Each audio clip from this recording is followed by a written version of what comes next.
Or is it a matter of that maybe the standards are outdated? We're going to take your phone calls on this. And before we do, I want to point out, and as we've talked about, in some ways it doesn't stand to reason where in every other occupation you have women that are successful, who complete all the training, are able to match the standards, and are wildly successful, whether it be in our law enforcement or firefighters or even in different countries that have females who have women on the battlefield and are able to achieve success. But I think what has people on edge or leery is the fact, the pressure from the White House to try to force this to happen. It's not a matter of whether or not, in fact, you have a number that are coming up. And how important is, in fact, this test, this climbing to the rope with full backpack? How often does this truly happen during the course of fighting on the battlefield or in the course of action or out there? We're going to talk about this. Also, Marco Rubio in the news. There's also a new poll out where Jeb Bush continues to lead the field for the Republicans. And meanwhile, Hillary Clinton is continuing her campaign, this time in New Hampshire, trying to see and talk to, quote, just normal people, trying to have an unscripted campaign for president as just one of the normal, regular people, even though when she encounters regular, normal people, if they're not part of the campaign and the way it's situated, she doesn't even acknowledge them. We'll take your phone calls on this and more. This is John DePetro sitting in for Dr. Michael Savage. This is the Savage Nation. Join the Savage Nation. Call now, 855-400-SAVAGE, 855-400-7282. You're listening to the Savage Nation. This is John DePetro sitting in for Dr. Michael Savage. You can join the program. Call us 1-855-400-SAVAGE, 1-855-400-7282. Our website is michaelsavage.com for all the latest stories, breaking news, everything we talk about, everything, all things Savage. Check the website. It's michaelsavage.com, where, of course, it also has a very special treat. The new book by Dr. Savage, Countdown to Mecca. You can pre-order it right now on the website. Now, it will not be available until May 12th, but you can pre-order it right now, along with all the other bestsellers from the one and only Dr. Michael Savage. Now, we are going to play for you a little bit later, in the race for president, in a Spanish interview, Marco Rubio now says it's important not to cancel Obama's executive amnesty. Florida U.S. Senator Marco Rubio offered a measure of support for President Obama's first executive amnesty program, deferred action for childhood arrivals, during a recent interview he conducted in Spanish this past week. Now, Rubio's comments mark a reversal of sorts from some of the criticism he offered last year. This is going to continue to be a bone of contention and a major focus within the Republican primary. And here you have Marco Rubio, who has come out still somewhat soft support. Right now, the latest CNN poll, Jeb Bush is the front runner, 17%. The rest of the pack, especially Marco Rubio, right around 11%. I think this is going to be a determining factor with the Republican primary and who exactly is going to be the Republican nominee. There's also a story today. Will Mitt Romney at some point jump into the race?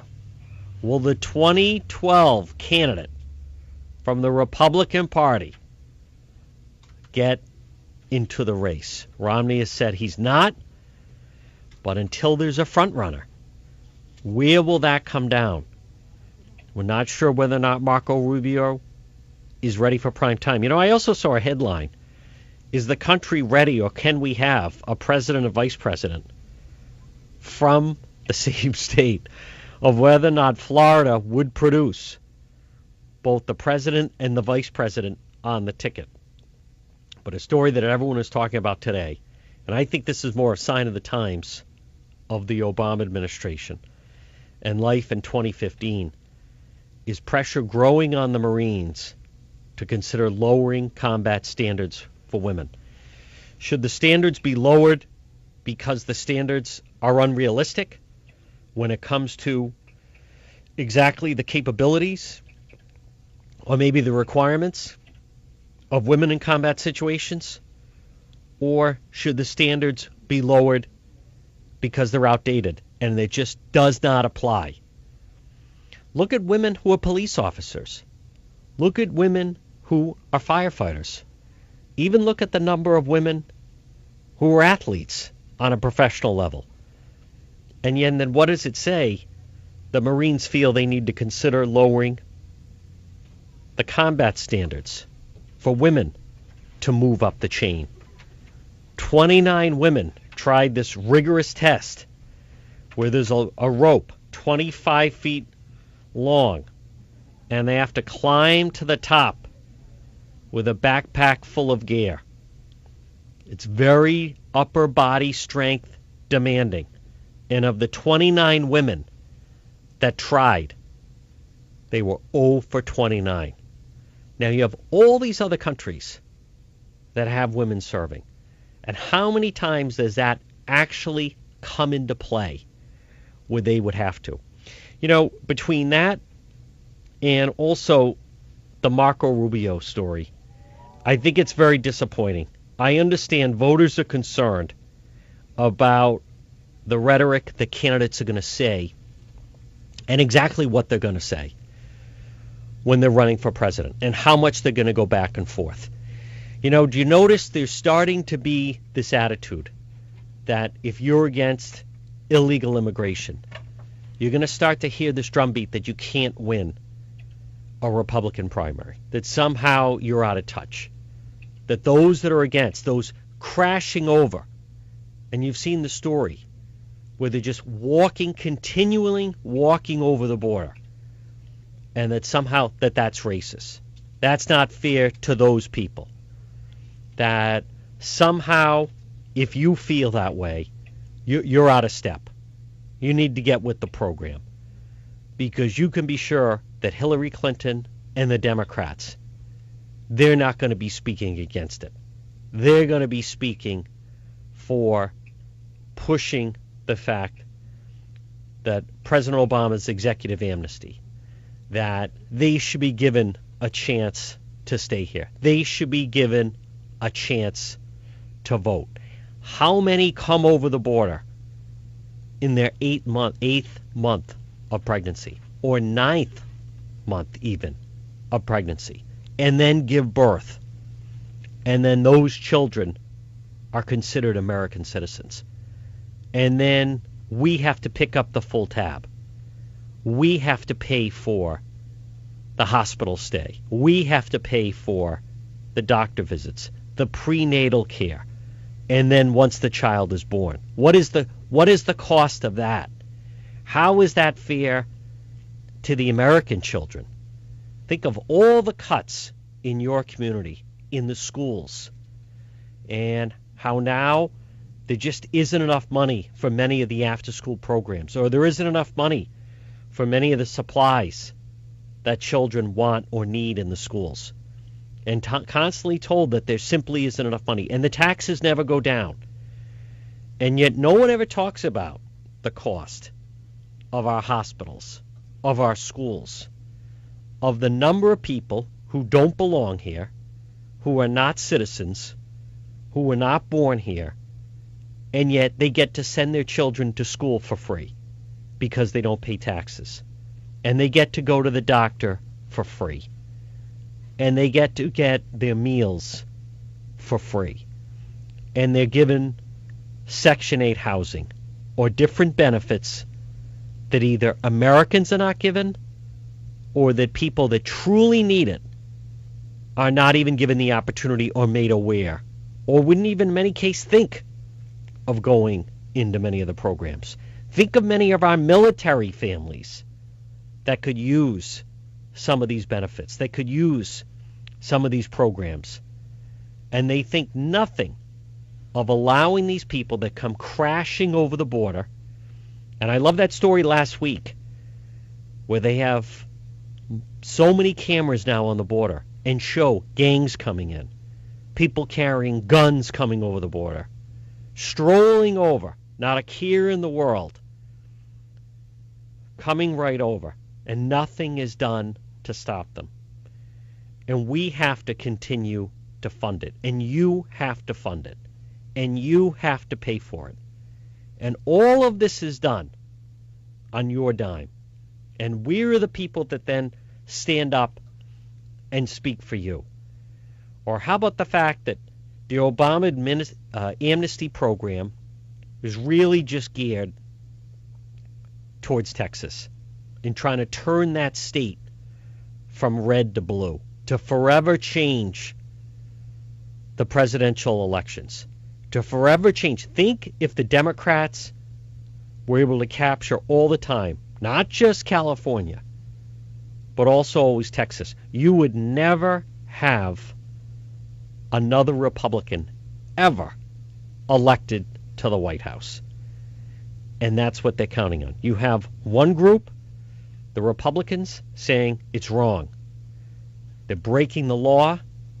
They're trespassing. They're cutting the line. They're violating the law. They have no right to do this. They're not citizens. And then you have the other party, the Obamas, the Hillary Clintons, telling them you have just as much right as anyone. You deserve to be here. You should be here. Don't listen to them. They're mean. They're racist. Don't listen to them.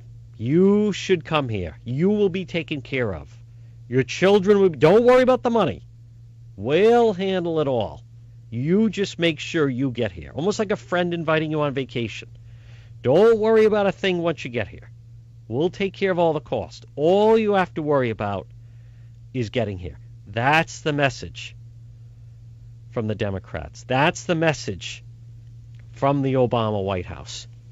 And now it's going to be a matter of which Republican candidate is going to hold firm. Who is going to continue to speak that truly represents the people? Whose country is this? Who does it belong to? Who fights in the wars?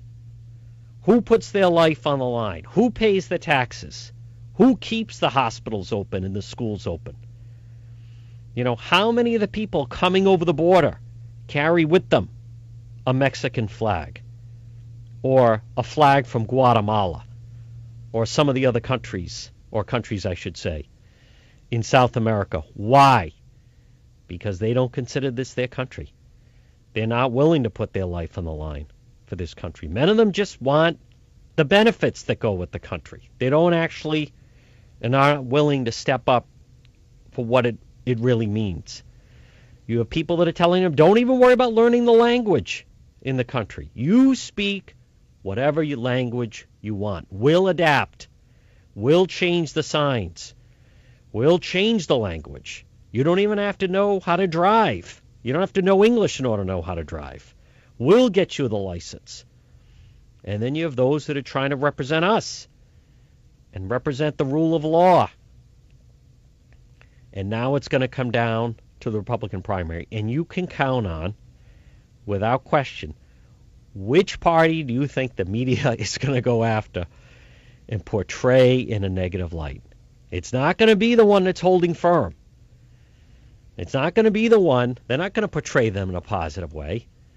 The New York Times and MSNBC, they're not going to. No, they're going to turn it. Wait till the first Republican debate. It's going to be all negative. You can already see many of the tones coming out of it because that's not who they want to play to.